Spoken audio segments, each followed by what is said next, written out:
George Washington Carver, The Peanut Man, by Ben Regis and Robbie Best. Childhood and family. George Washington Carver was born in slavery in 1864 in Diamond Grove, Missouri. When George was only a week old, he and his original mother were kidnapped by night raiders, but his brother, James, was rushed to safety by Susan Carver. Moses Carver, Susan Carver's husband, hired John Bentley, a Union scout, to locate them. After 3 days, he only located George, and at that point, he was very sick. After they were freed by Abraham Lincoln after the Civil War, Susan Carver and Moses Carver agreed to raise George and James like their own, but James sadly died at the age of 5. Susan taught George the basics of reading and writing before sending him off to school. George went to a private school for African Americans in Neosho, Missouri. At the age of 13, Carver witnessed a black man killed by a group of white people.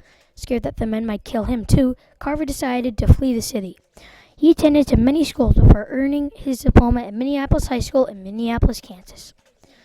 After high school, George applied to be in many schools. He was finally accepted into the School of Iowa, State of Agriculture. Creations. After school, Carver became a scientist. He studied many ways to keep soil alive after cotton had been grown, or other sowing crops had been grown there.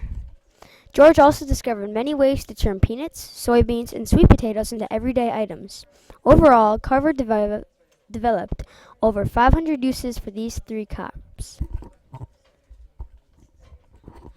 George also did not claim any of his products. He gave them freely to humanity. Carver also developed many paints and clay colors.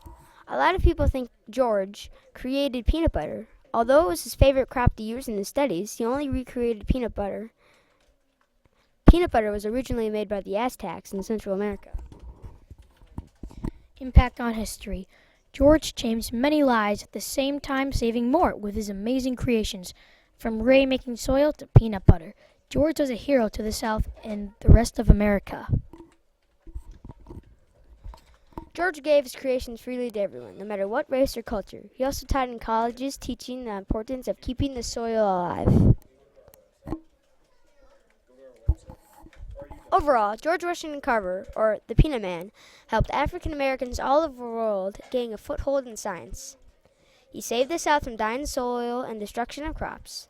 George Washington Carver died January 5th, 1943. He will always be remembered as one of the greatest scientists in the world. References.